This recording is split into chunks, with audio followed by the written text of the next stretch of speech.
Welcome to HashiConf Digital 2020, and welcome to the Vault on HashiCorp Cloud Platform presentation. I'm Fitzpatrick on the product management team here at HashiConf, and I'll be joined a little bit later by Thor Hansen on the engineering team to walk you through a bit of HashiCorp Cloud Platform's Vault offering. So we're all relatively familiar with Vault. We've got a world-class tool for really helping you manage that transition from static infrastructure and dynamic infrastructure and provide the identity-based access and security that's necessitated to really secure that transition and the changing ephemeral workloads that we demand. So HashiCorp delivers an entire stack of tools to help with these workloads across the cloud, everything from Terraform, Vault, Consul, and Nomad, and these all compose extremely well across the various workflows, wherever you might use them in whichever cloud. Vault, however, has been able to offer us a huge degree of flexibility and capability in making sure that you can secure your applications as you scale out and build your environment in a more robust and secure way. HashiCorp Vault is the world-leading solution for secrets management, which is its most well-known capability for managing all of your secrets, credentials, everything from PKI and other secure data that you would want to distribute across your application stack. It's also one of the world-leading solutions for data encryption with transit and transform. So all of your encryption workloads, both format preserving and otherwise, enabled by Vault within your application path. And also broadly, identity-based access to help secure all of your machine-to-machine connections using trusted identities and secure and auditable relationships. Generally extending this, it's the one machine authorization and authentication point to really connect all of your systems in a zero trust world through identity-driven control. Using Vault has always been a huge boon, both on the open source and enterprise sides, but sometimes it can take a little bit of effort to get up and running and get it customized for your specific use case. HCP Vault, or HashiCorp Cloud Platform Vault, is entering private beta today to help get you directly to day zero of realizing value, letting HashiCorp manage the operations and complexity to help you scale this out and get it used in the topologies that suit your application best. What is HashiCorp Cloud Platform? I know that we've heard about this earlier today, as well as earlier in the year when HCP Consul was first announced.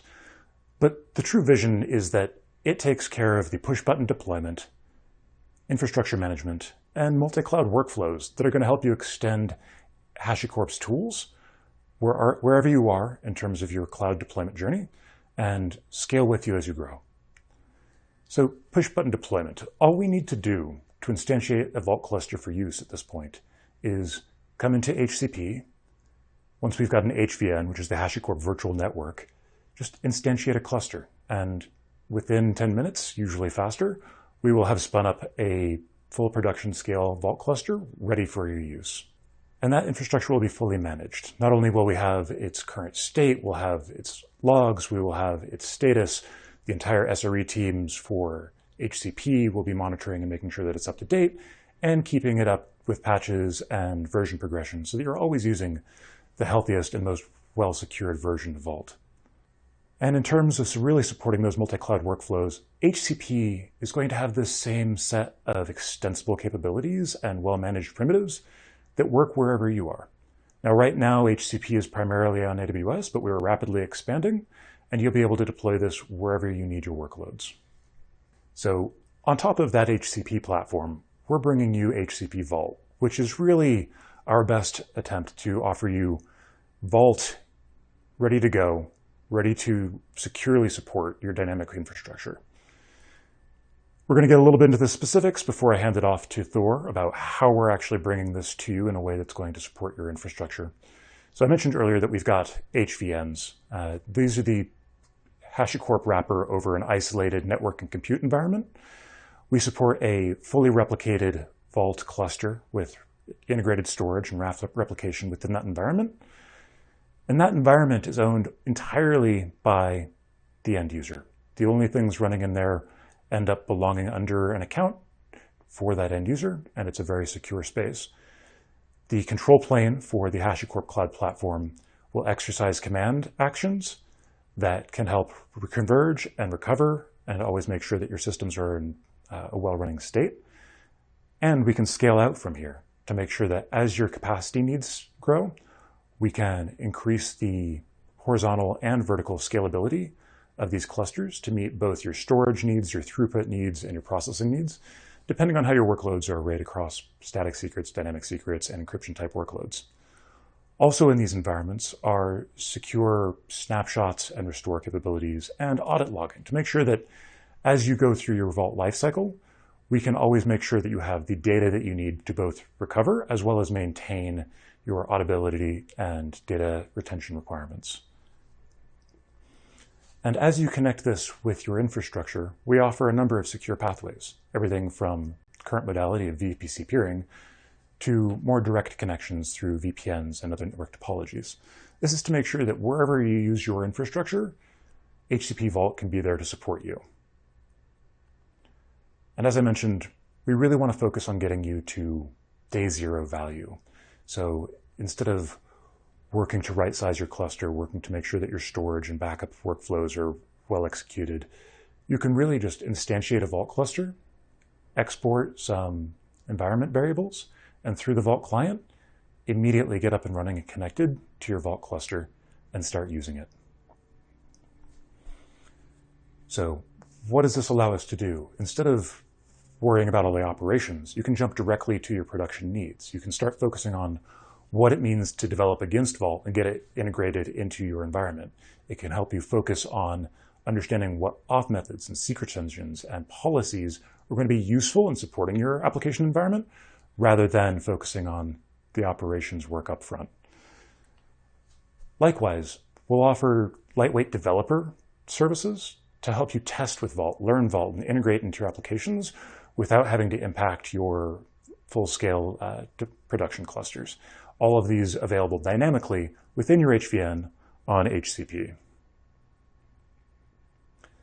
Additionally, you'll be able to rely on HCP for all of that resilience and scale, as well as best-of-breed hardening to help you keep your systems orchestrated and healthy, so you can worry about what your application is meant to do rather than the care and feeding of Vault itself.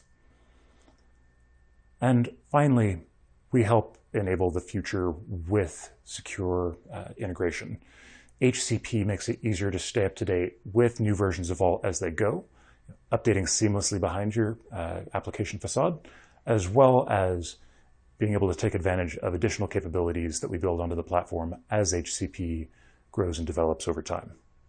To dive into a little bit more of the detailed usage of HCP Vault as we're rolling it out today, I'm going to hand it off to Thor Hansen. Hi, I'm Thor Hansen. I'm an engineer here at HashiCorp. I'm going to give you a demo today on Vault on HCP. What we're going to do is we're going to create a virtual network. We're going to create a Vault cluster inside that network. Then we're going to use an EKS cluster on AWS, and we are going to inject secrets into a pod that we create on that cluster. So let's dive in. So here we have HashiCorp's cloud platform. We'll be welcomed with an overview page where we can see setup steps as well as other things that we can create on the platform like console. What we're going to do is we're going to go and create a virtual network. We can select a name, a region, a CIDR block, and then we'll create the network. This will take a couple minutes to initialize, but once it is, we'll have our HVN, as we call it. The next step we can do with our HVN is to create a Vault cluster inside the network. So go ahead and click that. Then we can name our cluster. We can put it in a region, and then we can click the blue button to just simply create the cluster inside our HVN. That'll take a couple minutes, but then we'll be presented with our Vault cluster. We have our Vault configuration where we can generate a token, get the address of the cluster, we can see the version, the configuration options. We'll have a getting started with Vault section where people who are newer to Vault can learn how to use it. We can see that the cluster is stable, and then the assigned network that we created the cluster inside. So after all that, what we can do next is we'll go back to our HVN and we will select peering connections. This allows us to peer the HVN with a AWS VPC. So what we'll do is we'll copy in our AWS VPC information into this peering connection helper. We'll grab the account ID, the VPC ID, the region that the VPC is in, and then we'll also copy in the VPC CIDR block. Then we'll click Create Connection. You'll see that this goes from creating to pending acceptance. So that means we just have to hop on over to our AWS control panel into the Peerings tab, and we can go and click Accept Request. We can check to make sure that all the settings are correct and that this is the connection that we established. Then we can click Yes, Accept. Once that's been created, that means now that our VPC and the HVN are peered. So we can go back in and see that the connection is now active. The last step is to go back to our VPC and create a route table. This route table will allow us to map a CIDR block from the VPC into our HVN. So we'll go ahead and create one of those, give it a name, and then we'll go back into the panel and we'll create a route for it. So go into the Routes tab, we'll hit Edit Routes, then we can add a new route, which will be the HVN's VPC CIDR block. So we'll copy out that CIDR block, use that as our destination, and then as the target, we'll use the peering connection that we've created. And this should auto-populate by AWS. There it is. So we'll click Accept. Now we've created a route from our VPC to our HVN and vice versa. This will allow us to access the Vault cluster from our VPC. So the last thing to do is we can go back into our Vault cluster and we'll generate a admin token. So this will generate a token, we copy that out, and this will allow us to access the Vault cluster. So we'll go back to our EKS cluster in our VPC. We'll create a Vault namespace, and then we'll create a couple of Kubernetes objects like a service account, a cluster role, and a cluster role binding. These will allow us to configure the Kubernetes auth backend in Vault to access Vault from Kubernetes. So create those things. The next thing we're going to do is we're going to copy out the access token that's created under the service account. We'll use this access token when we configure the Kubernetes auth endpoint. So here you can see we've successfully grabbed the JWT auth token. So the next thing that we are going to do is we're going to create a pod that we can exec into to run the Vault CLI. If you recall, we had to peer our Vault, our HVN with this VPC. So that's the only way that we're able to access the Vault cluster. So we're going to create a container that we can exec into. And then we'll be able to set up our Vault CLI to access our Vault cluster that's been peered with this VPC. So you'll see here, we'll set up the Vault address, we'll set up the Vault namespace. We're going to import some of the information that we copied out from Kubernetes earlier, like the JWT, as well as the CA certificate from EKS. These things aren't for the Vault CLI, but they'll be helpful when we set up our Kubernetes auth backend. So now we're going to log in using the token that we copied from the control plane web page to begin with. And now that we're logged in, we can enable the Kubernetes auth backend. Now that's enabled, we need to configure it. We'll use the JWT and the CA cert that we talked about before. And then we'll create a role that gets assigned when our future app will log in under that auth method. And then we'll enable the secrets engine, and we'll write a little HashiConf secret to that secrets engine that our app can get injected into it later. And then lastly, we'll create a role that will allow us to access that secret in Vault. Great. So now we've done all those things. The last thing we need to do is now set up our Vault agent injector. So we'll use Helm to do this. We'll use the HashiCorp Helm resource. We'll install it via Helm, setting our Vault external address to be in our HCP Vault cluster. And then last, we have our application. You'll notice in the annotations of this application that it has directives on how to grab secrets, where to grab them from, and where to store them. Once we create that, we can see that the app is now running, which means a secret has successfully been injected into that pod. And so then we can exec into that pod and look to see if our secret has been successfully copied into a file there. So we'll just cat it out at vault secrets /kv-secret, and there we can see HashiConf rocks. So that's been a really quick demo on how we can quickly inject secrets into an EKS cluster by simply peering a VPN connection and then treating the vault on HCP like we would any other vault that we had running elsewhere. This can be really powerful because it doesn't require you as the end user to have to set up Vault, to manage it, to deal with scaling it out or scaling it down. Our whole team constantly monitors this. We have long-running workflows that keep it constantly updated, keep it constantly going. And so we're really excited for you guys to try this out and to tell us what you think.